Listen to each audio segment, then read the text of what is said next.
conversations. This is Roshni Malhotra. I'm the trustee of the Shiv Foundation and the founder trustee of the Habitats Trust. At the Shiv Foundation, through the various institutions, we strive to create leaders.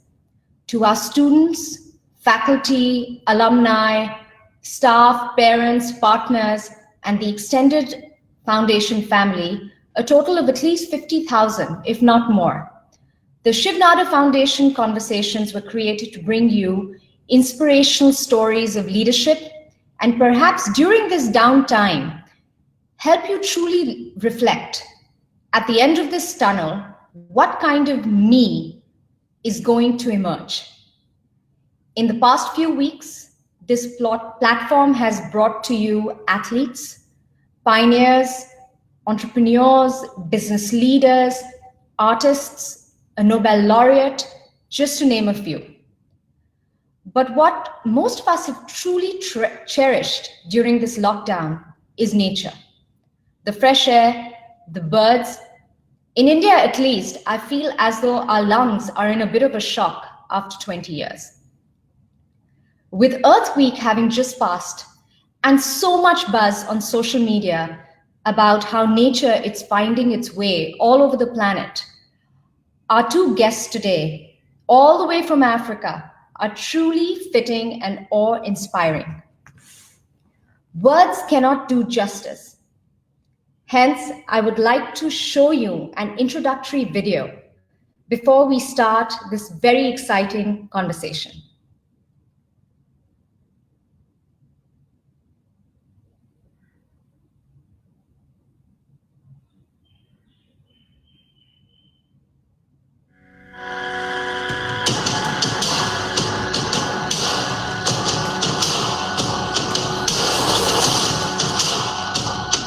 We came out here following a dream, romance, and adventure.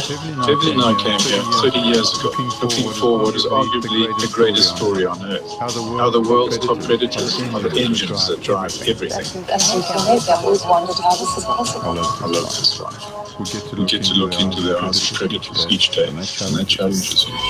We don't take on a film project just because we want to make a good film. Everything that we do with National Geographic is based on a core foundation of conservation.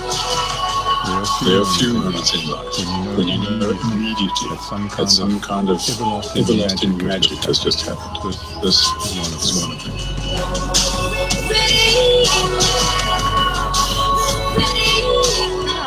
We want people to have complete respect for the animals. Our job is to never interfere with that behavior. It was the first time anyone had filmed lions hunting elephants. It surprised us. My heart pounds with anxiety during elephant kills. I want to shout out, go, run.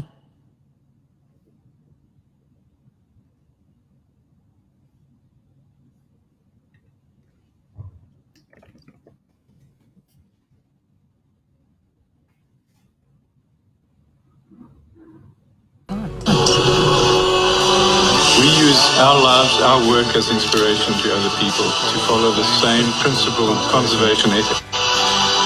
For Dereck and me, it's been a journey to understand the importance and the intensity of wild Africa. It just makes us more determined to make our stories more poignant. These wild places have something too magical about them to let go. We're all explorers at heart. We all like to know that the world is not tame. In our case, there's a dark cousin of passion, and that's obsession. You have to be obsessive about stepping out into the desert where you know that there's a very good chance that you could die. There are great rewards in the unknown. It changes your life profoundly.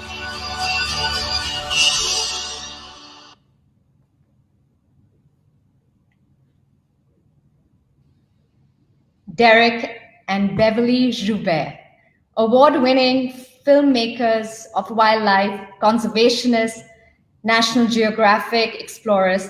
Thank you so much for being with us today.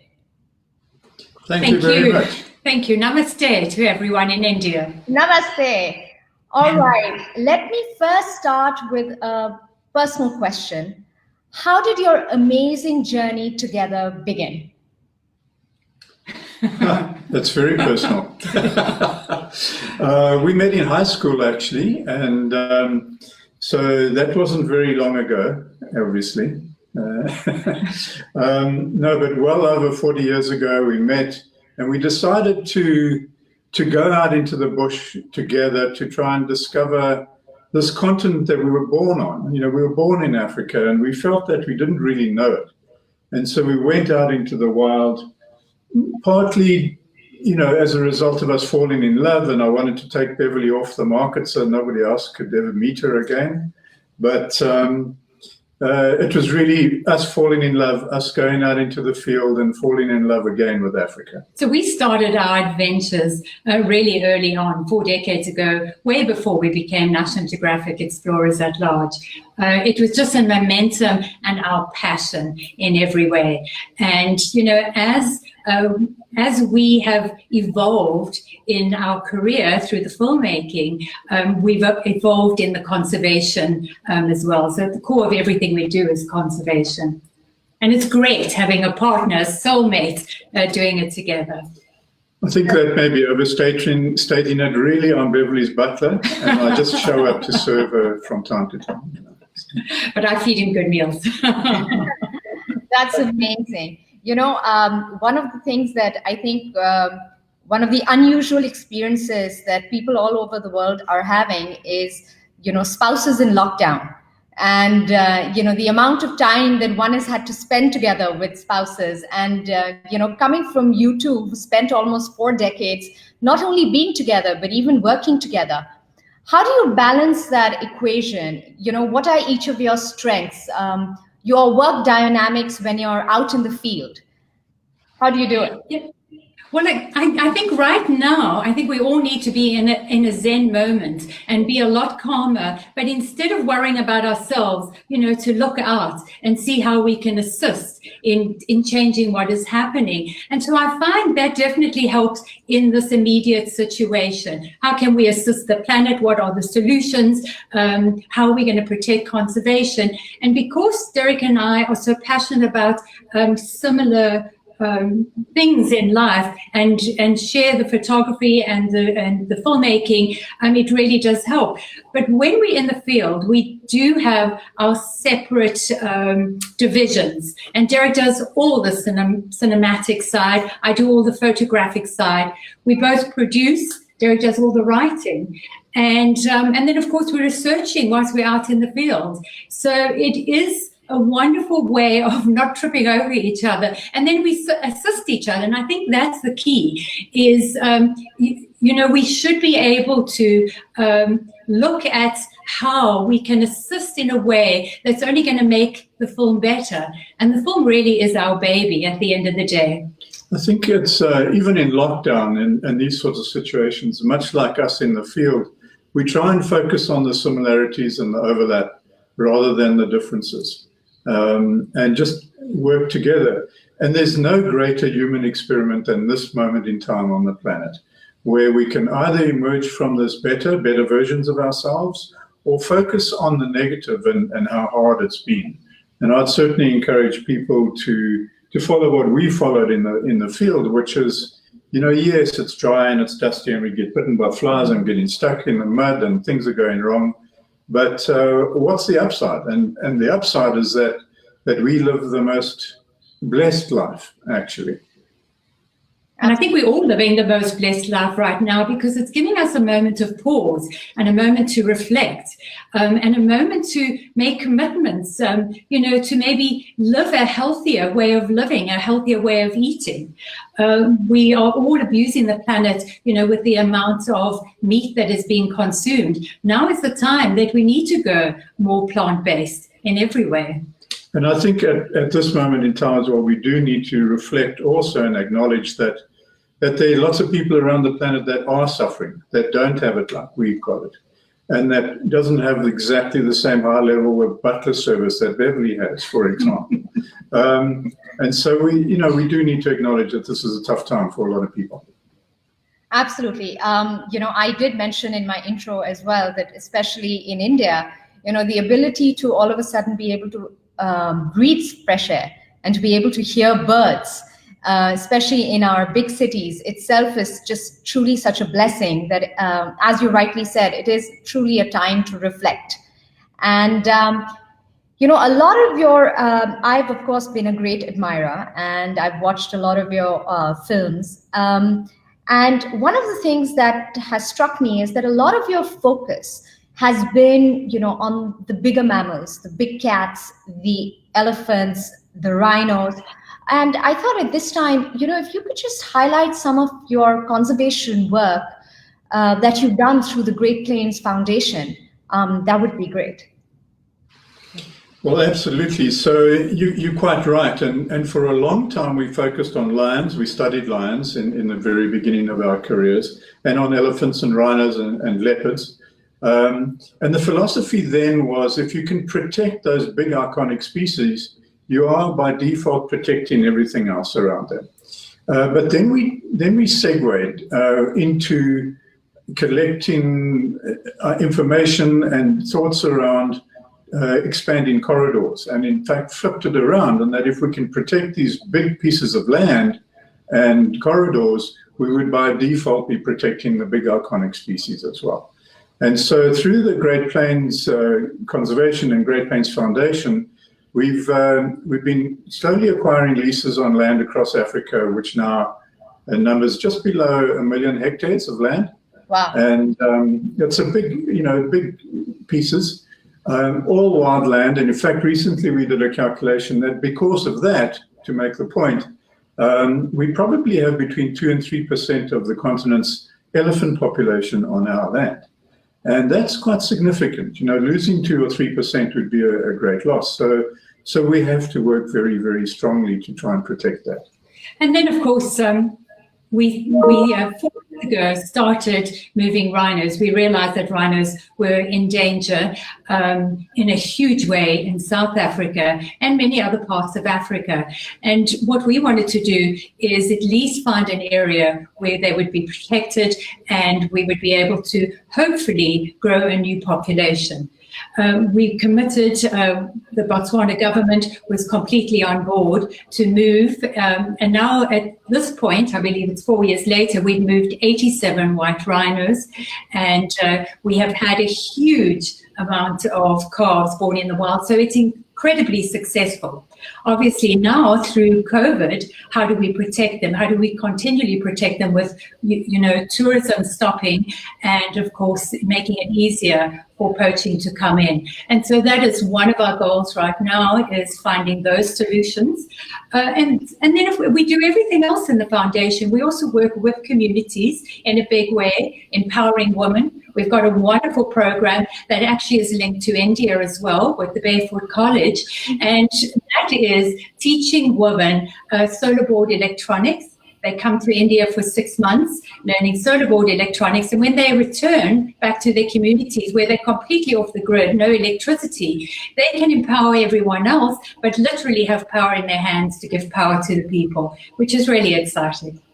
That's very interesting. Also, I think it's a very unique model for a lot of the conservationists in India to learn as well. And of course, there's a lot of sharing that can be done between both the countries, given the amount of rich wildlife that we do have.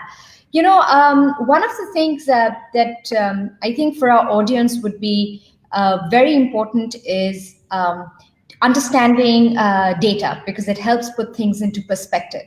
So because you've been in the field for so many decades, just to give us an idea, because I think data helps understand actually, the true nature of the damage that has taken place and the immediate help that it requires. So, for example, what was the elephant population when you started vis-a-vis now? Lions, rhinos, leopards, because you've seen so many species. And as you said, if 2 to 3% of the elephant population is on the lands that you've acquired, that pie must have shrunk itself as well over the years. Perspective. No, you're absolutely right. And without the data, and we work in an interesting world, we're sort of half scientists and half creative filmmakers. And so that doesn't mean that we divide our skills, but we actually combine them. And so data is very, very important to us. But it's interesting in that marriage of data and storytelling is important as well. And so what we very often say is that when we were born, and giving it a frame, giving it a context, when we were born, there were 450,000 lions left on the planet. And today there are 20,000. Wow. The leopard population in that same span of time, we went from 700,000 down to about 50,000. The cheetah populations have also gone down. Yeah, the cheetah population has gone down to 8,000, which is alarming. And when you have animals, on the brink, sometimes if something happens to the habitat, it's very hard for them to come back. But to give you an example, elephants have gone from 3 million down to just under 400,000, and that's right through Africa.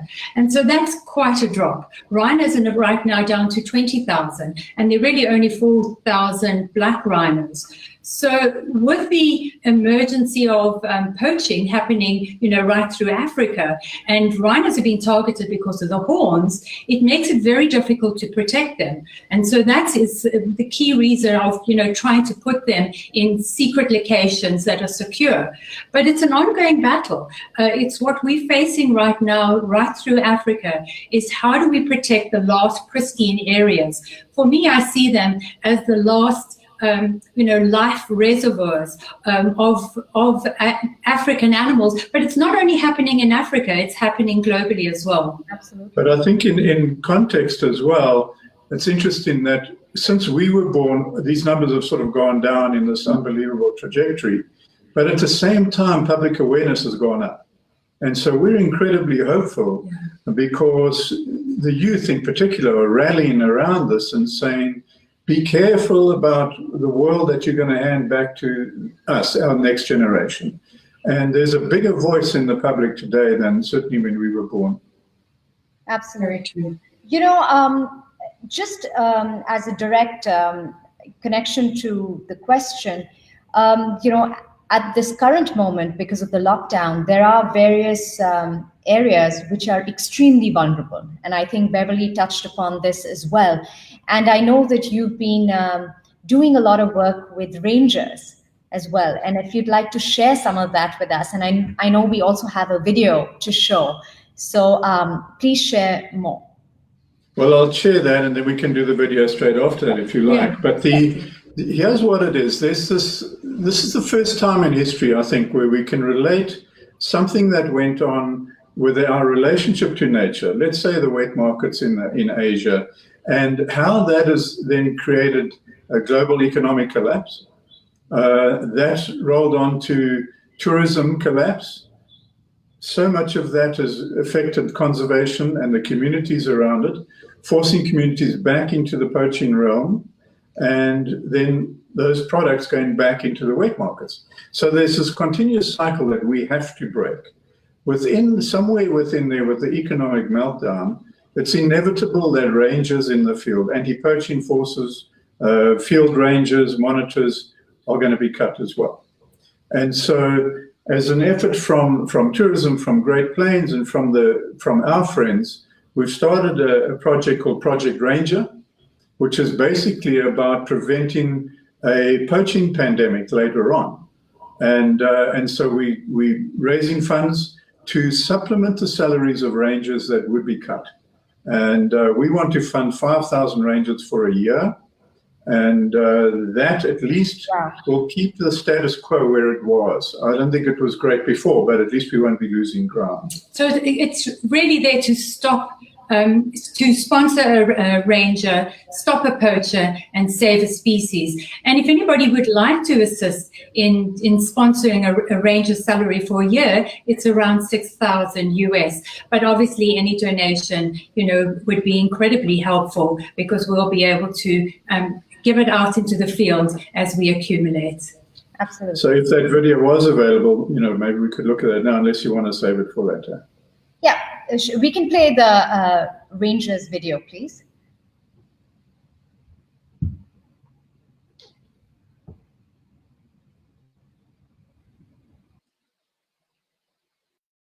They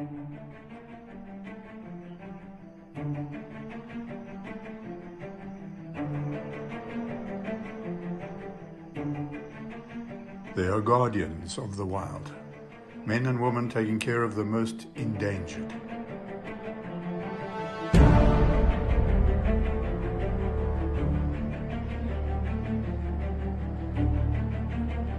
They patrol through some of the toughest African bush.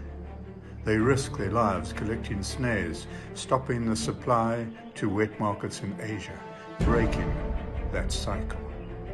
They are fighting a war so we can all avoid the next pandemic, chasing poachers, battling to save species, to make the planet whole again. They watch so our world doesn't burn, but who takes care of them now? Those who carry our burdens of sadness.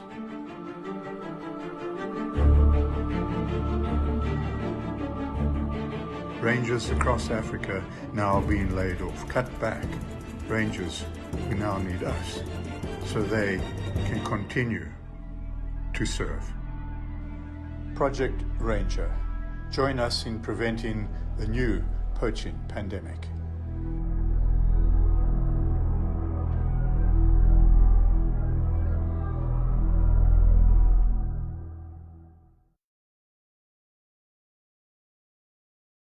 So that's what we're working on now. Great. Thank you so much for sharing that. I think similarly, when we look at experiences in India, and given the way populations in and around these natural habitats have grown, I think you're right.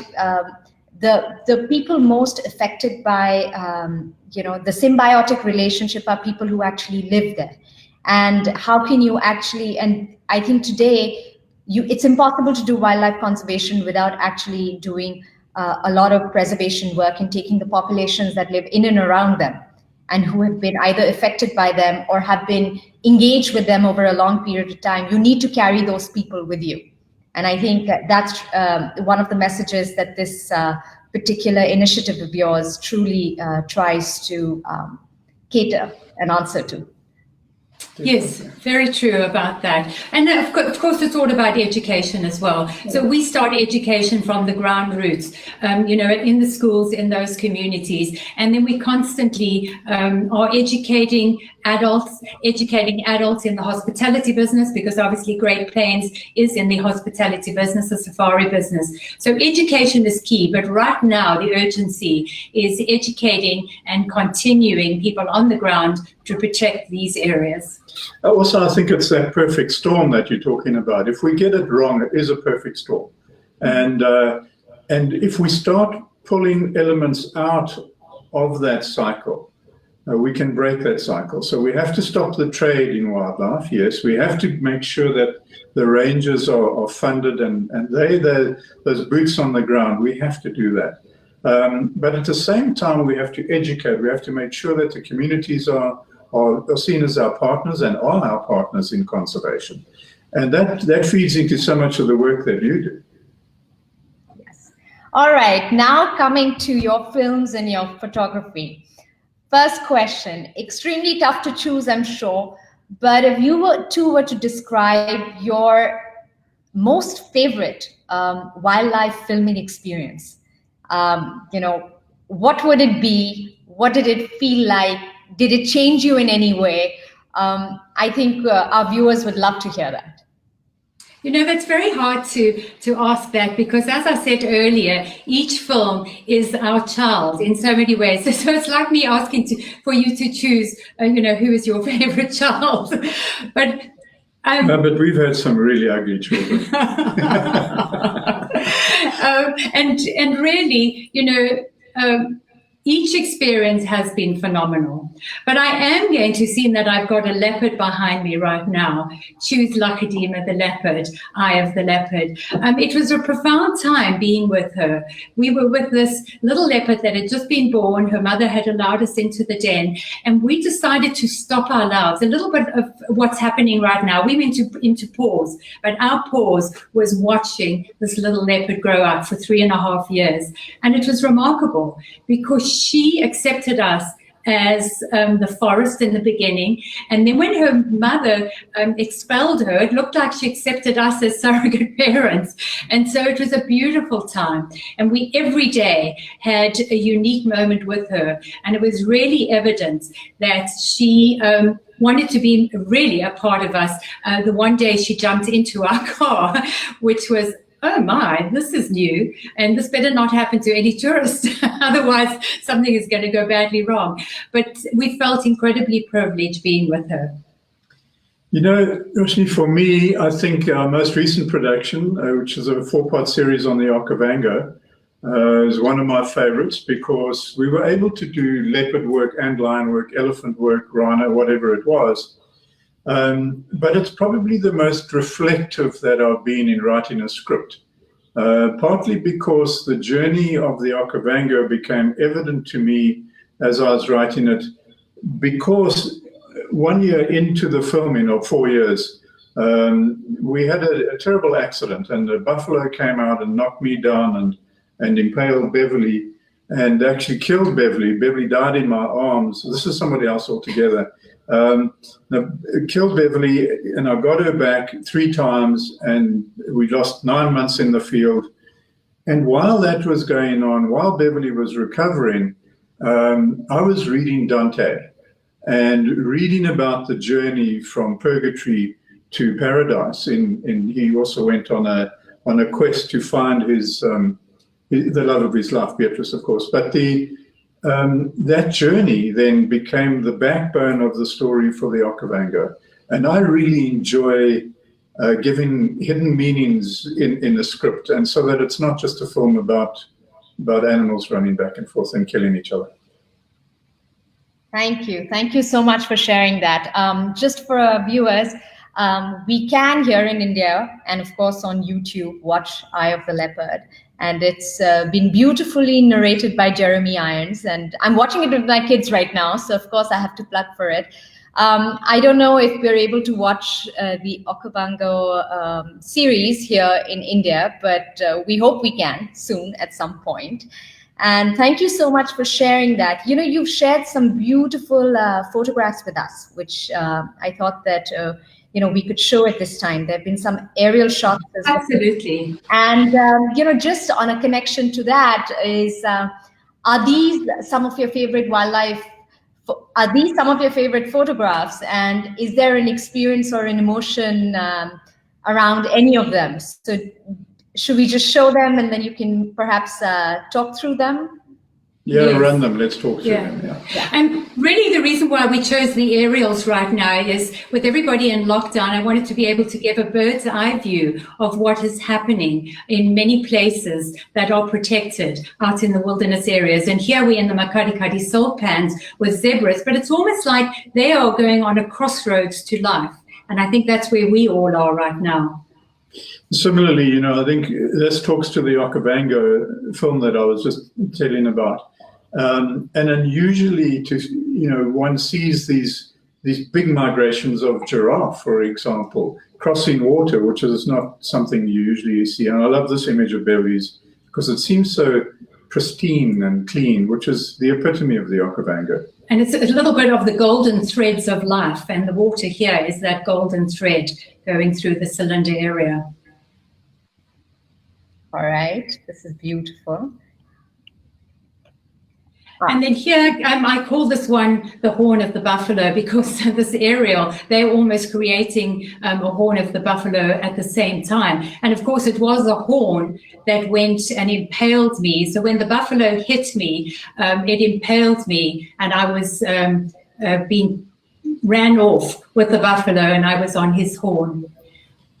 Yeah, the next one is this glorious image from the air, and these are all aerials, but this glorious image of a male lion, a nomadic male lion, walking out into the desert in the Makati Pans. Now, the Makati Pans is a desert today, but it's a natural extension of the Okavango. And in the 4 episodes, this was Inferno. This is the place where it is the hottest, gets to 50 degrees Celsius, but it has a magical beauty in itself. It is, absolutely. Absolutely. Can we see the next photo, please?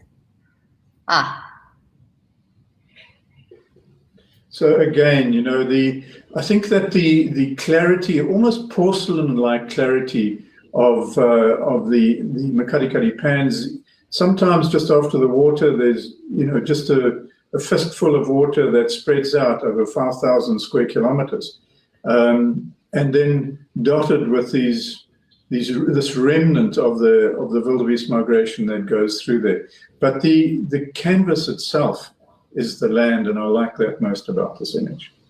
Beautiful. And it really is creating vast areas, so that we're very aware that it's not just about protecting small little corridors. We need to protecting vast wildernesses for these migrations to continue.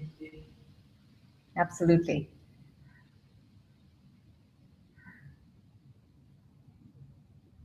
Wow. Here's a rare moment of seeing, it's the oryx, isn't it? It's a rare moment of seeing oryx running along, also in the desert. It's not often that you get so many together. And I always love the play of, depending on where the light is, and to have the animal and the shadow. It's all part of creating a magical image that entices us in every way. And of course, oryx don't need a lot of water, so they survive incredibly well in the desert. Do the next one. Stunning. Next one.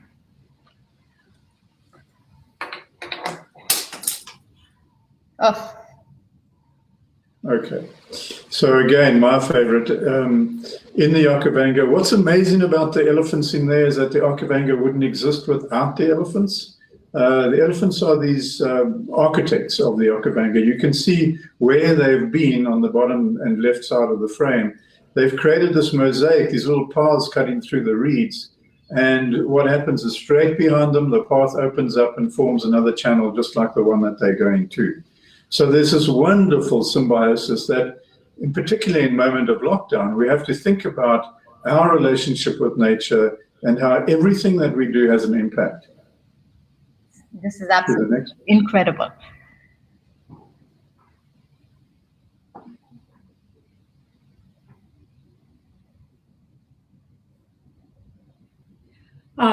This is one of my favorite images from the air.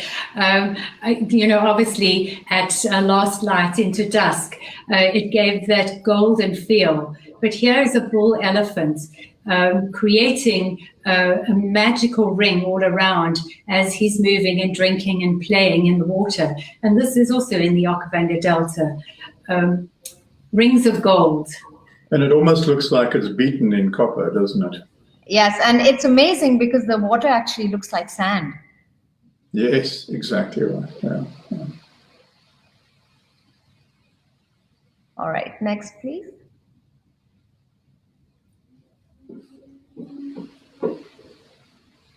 Okay, so, you know, just after the first rains in the Okavango, you get this sheet rain, as I say, across 5,000 square kilometers. But it's only ankle deep on the Jouberts, so it looks like a massive lake, but it's, you know, it's not very much water at all.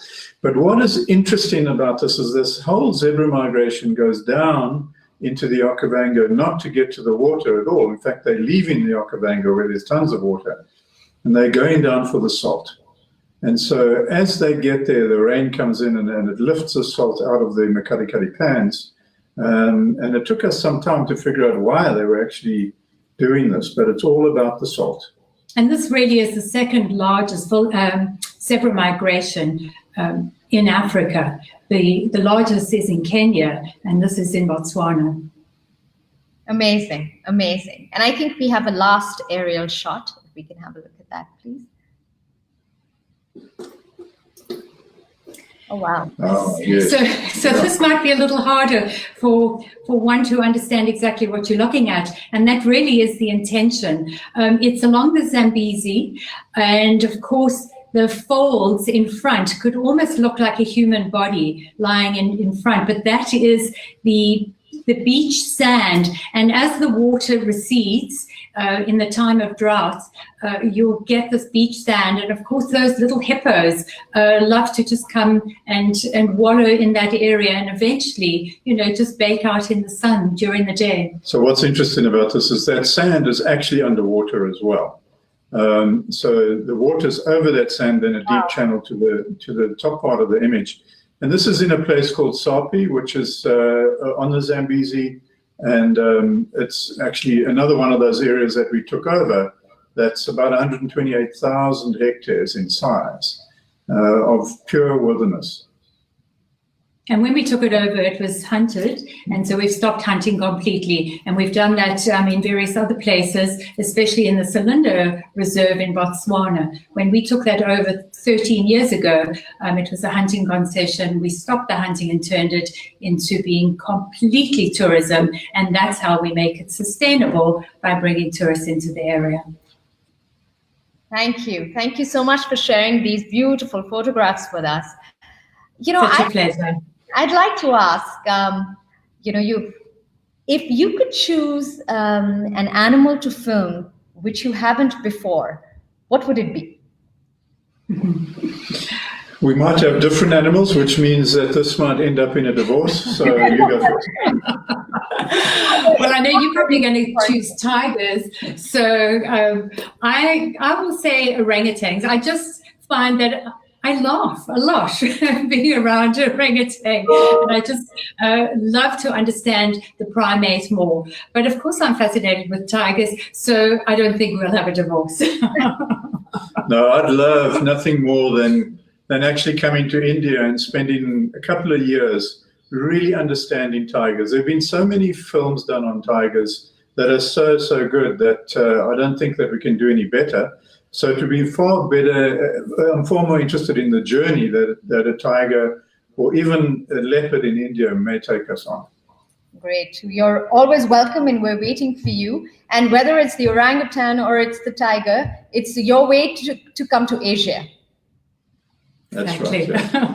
Okay, I'm going to have just ask a last question before I throw it to the audience. Again, a tough one. If you were to choose your most magical place in Africa.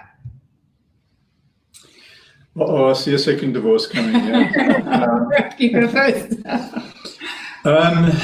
For me, it is a place called Jouberts Plains in the Okavango.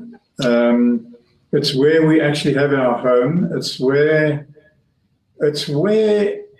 if I die, well, I'm pretty sure I'm going to die, but when I die, I wouldn't mind being laid to rest there, scattered in the wind in Jouberts. And I think that probably is it for me. It's a place of great excitement, lions and buffaloes and thousands of animals, and that sense of living on the edge and wildness. And I think, so Jouberts Plains in Botswana would be my favorite. So Jouberts Plains in the Okavango is where I died and was reborn.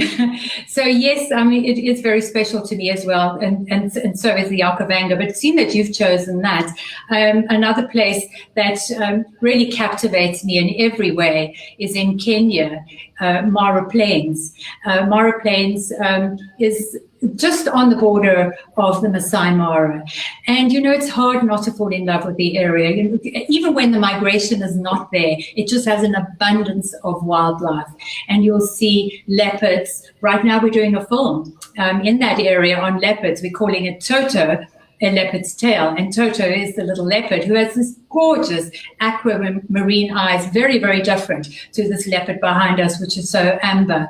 But it has abundance of predators, from cheetahs, leopards, as I say, lions, and then just the life of the zebra migration, the wildebeest migration. It truly is phenomenal. But right now, it's receiving a huge amount of rain, and we've had to fight to keep our camps alive in that area, because the banks of the river are constantly flooding and taking some of the tents away.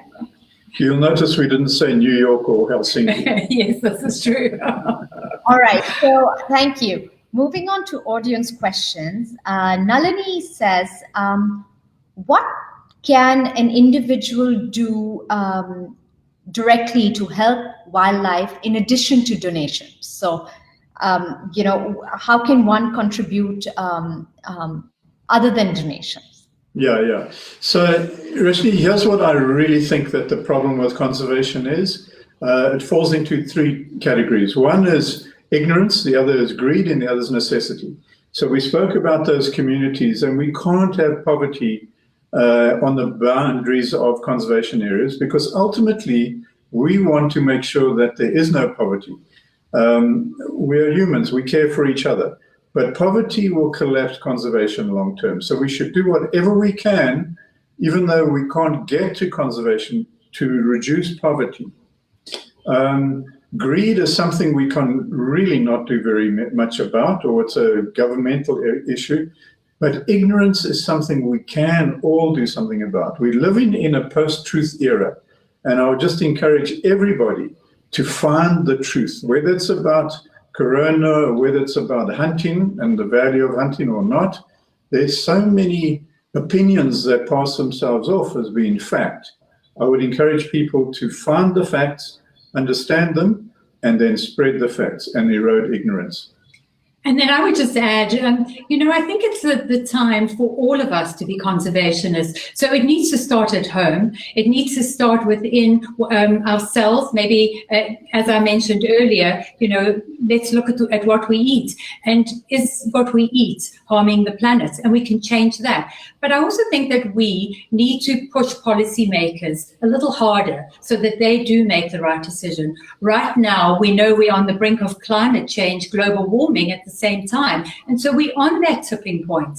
What's going to happen if we slip over the edge? I don't think us going into lockdown, lockdown is showing us how we can clean the air, but should we not be changing policies so that we do live in a greener future? No more fossil fuels, or look at a better way to do that, and let's go have greener energy. So writing to policy makers is key. And then, of course, if those that are creating the curriculum, to try and put environmental studies into education. We find that it's not in many parts of Africa, and the only time that you can go into environmental studies if you choose to in university, and I think that's too late. And then those decision makers haven't had an environmental sort of, backbone to be able to make the right decisions. Anubha asks, young students wanting to become conservationists today, how do you advise that they go about it? It sort of comes back to the first one. So knowledge and eroding ignorance. So find out as much as you can. And then I would say start small. So going out into the field nearest you, if you've got access to nature at all, get involved in it. Understand what the ants are doing. There's a fantastic environmentalist and conservationist, E.O. Wilson, who made his entire 90-year career studying ants. So you don't have to study the big cats. All right. Gaurav asks, it's more India-focused question, but I'm sure it would be very similar to your experiences in Africa. Tiger conservation to human conservation, which is what some of the work that you're doing. Will the present crisis improve the relationship between human beings at large, and their relationship with the wild? That is very hard to say, because obviously when people that are living close by, the communities that are on the periphery, are pushed to the edge, whether it is poverty or a lack of a job because of the coronavirus and everybody in lockdown, many will go into the field and start poaching. And so I think that is the biggest danger, and that's why we have started Project Ranger. We don't want people and the communities to get to that point. That's that point of being pushed into their own survival in so many ways. So it really is about giving communities a purpose and allowing them to be the ambassadors of those areas so that we don't get into that situation. I'd like to answer that in a slightly different way. I would say that if the relationship between tigers and humans as a symbol of how our relationship with nature is going to change does not change, then we have wasted this opportunity. Now is the moment for us to look at this crisis as a reset button in our relationship with nature, and we must redefine that relationship. And we've never had a better opportunity in history to do that. So we should all be working towards that. Absolutely. Narendra Arjun asks that we've heard so much about the incredible relationship that the indigenous tribes of Africa share with the wildlife. And how did your experience in the past or in present in seeing that interaction? So about 12 years ago, we started the Big Cat Initiative at National Geographic. And that was really to look at areas right through Africa that are vulnerable and to see if we could assist in helping protect those areas. We opened it up to grantees. We give out grants, and there are grants now right through Africa. I think we have about 130 projects in 27 countries. But I mention this because every single one is working with the indigenous people. And it's phenomenal. They have a passion for those areas. They want to protect them. They just need the assistance. And through these grantees, the projects are helping with that education and then bringing everybody together to be the protectors of those areas. And in many ways, it's almost creating a little similar to Project Ranger, having people on the ground. Some of them are more science-based, but most of them are stopping that human conflict. So if, for instance, in the Maasai area, they have cattle, and if a predator, a lion, kills a cow, they used to go out and retaliate and kill a cow.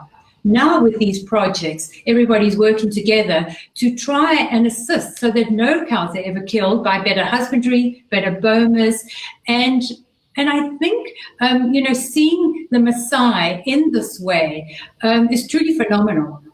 Well, in fact, an extension of that is, as we were starting discussions with the Maasai, at some point the elders came to us and to an organization I sit on the board on Big Life, and said, how can we work together? And immediately we came up with the Maasai Olympics, where warriors go out and they compete in field and track rather than going out and spearing a lion. And through that initiative alone, in this one area, the Maasai were killing about 40 lions a year, and it's gone down to 1 lion in the last 4 years. So that was an initiative from that nation of indigenous people. And it was so powerful and so successful that we even did a film on it called Tribe versus Pride. And it's told through the Maasai, telling the story. And the Maasai are now using that film far and wide to try and get other communities to work in the same vein to protect those areas. All right, I have a very interesting question and slightly controversial as well. Ruturaj asks, like in a few African countries, can sustainable trophy hunting be successful in India to conserve its wildlife and its natural habitats? And of course, what has the experience been in Africa? So this could be a very long answer or a very short one. Short answer is no. I think that trophy hunting is never sustainable. I think that it's riddled with flaws. If you start selecting, it's naturally designed as a trophy hunting to select out the biggest specimens, the biggest male lions, the biggest trophy elephants, and kill them. And that assumes that they were born and bred big for our entertainment. And so I think that there's an environmental reason to not kill the biggest. There's a social reason within their cultures, within lion cultures, not to kill the males. Every time you kill a male lion, of course, new male lions come in and kill all the cubs. So you're not just killing one lion, you're killing up to 30 others. You're taking away the interesting intelligence that evolves. And I'll give you a good example. There are places in Africa where we go into a sudden drought cycle and waterholes dry up. And the old animals lead the herds to new waterholes or ancient waterholes that the youngsters didn't know about. And so there's nothing about trophy hunting at all that's for anything other than our entertainment. It's called a sport hunting. And I think that anybody who's desperate to play sports should take up tennis. All right. Thank you. Aditya Ramakrishnan says, while thinking of reintroducing a species into an area or a country where it's been extinct for a long time, what factors does one have to keep in mind while determining the feasibility of the reintroduction? I think in our previous conversation, I had mentioned that, there was also a discussion in India of reintroducing the cheetah, which has been extinct in our country for several decades. But your thoughts on this? Well, from my side, there are just a couple of factors. And one is, have the conditions changed since that animal went extinct? Locally extinct. So is there still space? Is there a prey base for cheetahs, for example? And then I would say, check some of those boxes, and it doesn't have to be perfect. And I would say this expanded. It doesn't have to be perfect. You don't have to have 100% success rate in moving cheetahs back into India or rhinos back into Botswana. You have to give it a shot, because it's our responsibility as humans, if we cause the extinction, to rectify that and get things back to normal, put those pieces in the puzzle back into their place. Absolutely, and that's really what we did, with Rhinos Without Borders. Rhinos had pretty much gone extinct in Botswana.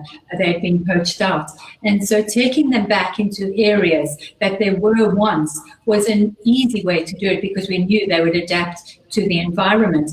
But I think the key thing with any introduction, and especially if it is going to be a predator, you do need to get the community on side, because they are going to feel vulnerable if they're going to be fearful, towards that predator. And once you've got the community on board and they're part of the relocation, I would say it will be a success, because they will be protecting them and not harming them. All right, thank you. Just a last question. Jyoti asks, regarding the Australian wildfires and, more than 500 million species and lives lost, what steps can be taken to prevent such events? If it could be, it could be Africa next, it could be, and it's been Brazil, it could be India. So what can one do actually to prevent such catastrophes from taking place? So we can look at it at a micro scale or a macro scale. And the truth of it is that it all connects right now. And I'll just go back to say the corona pandemic has been devastating. It's been sad for many, many tens of thousands of people. But it has given us a chance to hold a mirror up to ourselves, and this relationship that we have with nature and the environment. At the moment, it's about our relationship with animals and how we are killing animals and eating them and opening ourselves up to have a virus infect us. But the other part of our relationship with nature is what we're doing to the climate, what we're doing to dry cycles, what we're doing to all of these other things. Very often people say, the summers are just coming later. That's all that's happening. Well, summers coming later mean that butterflies that are used to a certain length of time a day for them to flush, that suddenly changed for them. And so we will see mass extinctions if we continue to beat up the planet as we have done. Wildfires is a result and a symptom of our relationship with nature on a broad scale that we now have the opportunity to redefine at this moment. It does go back to that ever-increasing heat that we're experiencing, and that really is climate change and the global warming. And so, as Dereck says, if we don't start adjusting our ways, I mean, now's the time for our eyes to be open, but we really do have to know that those wildfires are because of climate change, but also in Brazil, the wildfires are happening because they're clearing areas so that soybeans can be grown for cattle industry. And so again, we need to look at, do we really need to eat that excessive amount of meat and be taking away forests that are really the lungs for Brazil, for South America? They're receiving oxygen from those areas. It's so imperative that we stop all the abuses to nature, and hopefully we'll stop all these catastrophes that are happening on the planet. It would be such a pity, with all the sadness and hardship, that if we came out of this moment not better in some way, and then it would just be a wasted disaster. I think that's perhaps the most important thing, is if, this time has probably come at a time when it needed to help us reflect. And if we can come out as better versions of ourselves, then I think, hopefully the Earth and the planet will truly benefit in this very odd way of lockdown. That was our last question. Dereck and Beverly, it's truly been an honor. Thank you so much for your commitment, your inspiring journeys, your time. To the Shiv Nadar Foundation audience, thank you so much for logging in. And this conversation will be available on our platform. So please do log in, or please do help share, this wonderful conversation and these two wonderful individuals that we've had with our greater audiences. Dereck, Beverly, we cannot wait to have you in person in India. And Dereck, I think a couple of years in India filming the tiger and filming our natural spaces will also truly go a long way for conservationists and wildlife filmmakers in our country. So we hope to welcome you in the not too distant future. And thank you so much to both of you. And it was truly an honor. Thank you very Roshni. much. And thank you so much to your entire audience as well. Thank you. Thank you.